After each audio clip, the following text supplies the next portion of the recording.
안녕하세요. 흰수염 고래 스포츠입니다.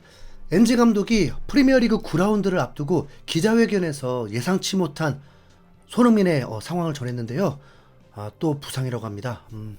엔지 감독이 뭐라고 했는지, 그리고 앞으로 토트넘과 손흥민은 어떻게 되는 건지 전해드리도록 하겠습니다.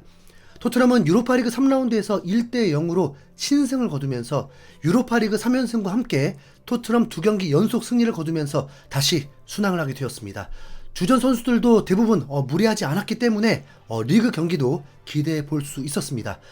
다음 경기가 리그 최하위권인 크리스탈 팰리스 전인 만큼 토트넘의 승리를 예측하는 건 그리 어려운 건 아니니까요. 엔지 감독은 런던 기준 오전에 크리스탈 팰리스와의 9라운드를 앞둔 기자회견에 참석을 하였습니다. 거의 잠만 자고 다시 리그를 준비하는 거죠. 기자가 첫 번째 질문으로 일요일 경기를 앞두고 팀은 어떤 상태인지, 손흥민의 현재 상태는 어떠냐면서 바로 가장 궁금했던 질문이 먼저 나오게 되었습니다. 엔지 감독은 좀 여유 있어 보였습니다. 그러니까 당연히 저도 편안했죠. 어제 경기는 모두 좋았습니다. 문제는 없었지만 오랜만에 경기에 나선 선수들에게 약간의 피로가 있긴 합니다. 손흥민은 아직 완전히 회복되지 않았고 100% 상태가 아닙니다. 오늘 훈련에 참여하지 않을 예정이라 주말 경기에 나설 가능성도 낮습니다. 이후 상태를 지켜봐야 할 것 같습니다. 손흥민이 아직 회복되지 않았고 100% 상태가 아니고 훈련에 참여하지 않을 거고 주말 경기에 나설 가능성도 낮다? 이후의 상태를 지켜봐야 할 것 같다. 이것이 거짓말이죠? 농담이죠? 이거 아니면 작전인 거죠? 아니 무슨 그런 심각한 말을 그렇게 편안하게 말하냐고요, 진짜. 자, 확실히 손흥민이 뭔가 문제가 있나 봅니다. 엔지 감독은 100% 상태가 아니라고 했는데 우선 이 말에 좀 꽂히게 되더라고요. 손흥민은 과거 인터뷰에서 100% 상태로 뛰어본 적은 거의 없다고 했었거든요. 손흥민의 심경의 변화가 찾아온 게 아닐까 추측이 되는데요. 손흥민은 15년을 축구하면서 많은 변화들이 있었습니다. 지금처럼 지나친 이타적인 플레이가 어릴 때부터인 건 아니었습니다. 스스로 욕심도 많다고 했었고 어릴 때 그 욕심이 드러나기도 했습니다. 자신의 플레이에 불만족하면서 거친 모습들도 나오고 경기 중에 충돌도 종종 있었습니다. 우리 손흥민이 절대로 순한 양은 아닙니다. 손흥민은 동료들의 선전을 응원하지만 자신이 그라운드에서 뛰는 것만은 양보하지 않기도 했습니다. 그런 손흥민이었는데 지금 32살이 되었고 무리하면서 무리하면서 이상 증상이 오면서 심경의 변화가 찾아온 것 같습니다. 예전에는 100%가 아니더라도 뛰고 싶으니까 별말하지 않고 또 감독이 묻더라도 괜찮다, 뛰고 싶다는 의사를 무조건 좀 어필했을 것 같거든요.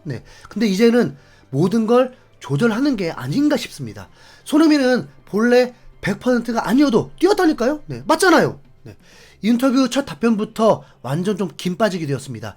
이 소식이 전해지고 토트넘 커뮤니티에서도 화제가 되면서 많은 댓글들이 달렸는데 우선 팬들은 심각성으로 느끼질 않는 분위기였습니다. 베르너를 어떻게 해야 하는지에 대한 의견이 더 많을 정도였습니다. 그러면서 한 댓글이 뭐라고 달렸냐면 맨시티전을 위한 휴식인 건가? 라고 했습니다. 오타커니! 자, 여러분, 토트넘은 일정이 정말 타이트하거든요. 그냥 눈앞에 있는 경기에 올인을 하듯이 시즌을 치를 수는 없습니다. 지난 시즌처럼 일주일에 한 경기꼴이라고 하면 그래도 돼요. 선수들은 계속 회복이 되니까요. 거기다가 간격도 길면서 로테이션까지 돌리기 때문에 부상 위험도 더 적어집니다. 그런데 유럽 대항전을 출전하면 얘기가 달라집니다. 만약 결승까지 감안하면 15경기 추가가 되는 겁니다. 6개월에서 8개월 사이에 월마다 2경기가 추가되는 꼴입니다. 거기다 A매치 데이까지 있잖아요. 그러니까 주전 선수들이 대부분 국가대표라고 볼 때 죽어나가는 거죠. 토트넘은 유럽 대항전을 출전하는 팀이고 긴 여정 끝에 우승을 도전하고 있습니다. 또한 유럽 대항전만이 아닙니다.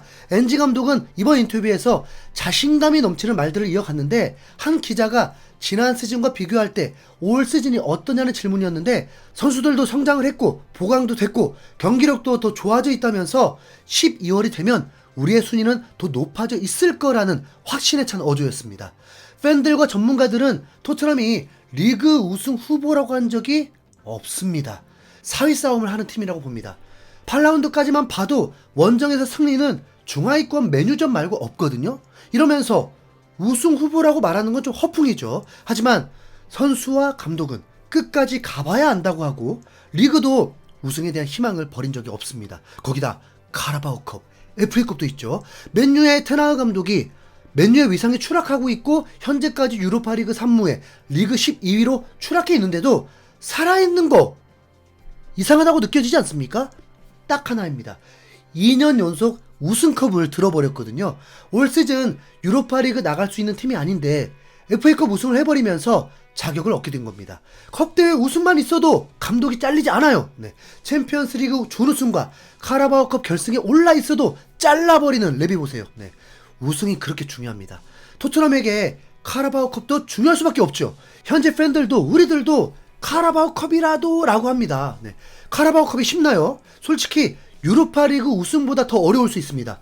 대진이 말도 안 되게 운이 따라줘야 하는 거죠. 네. 만약에 16강에 맨시티, 8강 아스날, 4강 리버풀, 결승 스토크시티 뭐 이렇게 된다고 해보십시오.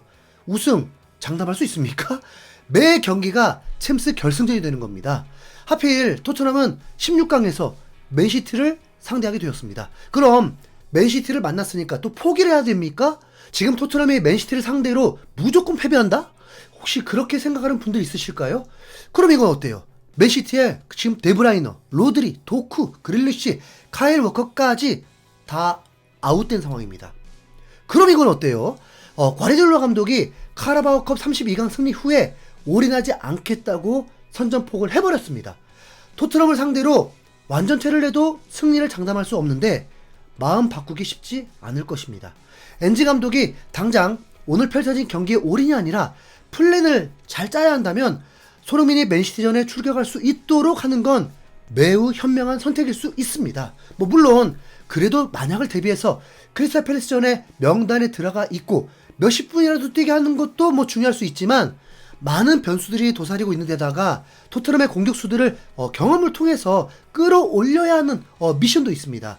히샬리송, 오드베르, 베르너 얘들 어떻게 합니까?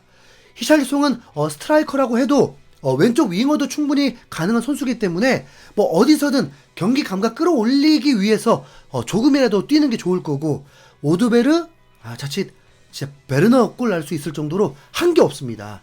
사실 존슨만 봐도 그렇잖아요. 얼마나 비판적인 시각을 가지고 있었습니까? 그런데 엔지 감독의 중용에 믿음의 보답으로 국대 경기 포함 7경기 연속골을 넣는 기염을 토했습니다. 엔지 감독은 존슨이 지난 시즌보다 월등히 성장했다고 보더라고요. 오드베르도 그런 기회에 필요한 거 맞고 베르너는 엔지 감독이 어떻게 해서든 도와서 살려내야 한다잖아요. 그럼 제한된 명단이기 때문에 손흥민도 이제는 또 다른 변화로 멀리 보고 팀을 살리는 선택들을 할 필요가 있습니다. 이 또한 가정이지만 우승을 해야 또 날 거 아닙니까? 네. 손흥민도 모든 경기 출전보다 팀의 우승을 위해서 다 하는 거죠. 누가 손흥민이 부진해서 빠지고 있다고 생각합니까? 이미 웨스트햄전에서 미친 활약으로 BBC 선정 베스트 11에 들었는데 맨시티전에 완벽한 B플랜을 가동하긴 힘듭니다. 그건 좀 체급 차이가 많이 나요. 그러니까 유로파리그 경기에서 로메로, 반더벤, 포로를 아예 쉬게 했죠. 이들은 카라바오컵도 뛰어야 합니다. 공격수와 미드필더들은 로테이션이 충분히 가능합니다. 그럼 맨시티전에 100%는 아니지만 충분히 위협적인 라인업으로 맨시티를 상대할 수 있습니다. 네. 우선 맨시티는 다음 문제고 크리스탈 팰리스전이 중요하죠. 네, 엔지 감독은 립서비스라고 느껴지지 않은 크리스탈 팰리스가 좋은 팀이라고 칭찬했습니다. 지금의 순위가 어울리지 않는 팀이라고 했죠. 브라이튼전 같은 참사가 나지 않도록 경계도 하고 있습니다.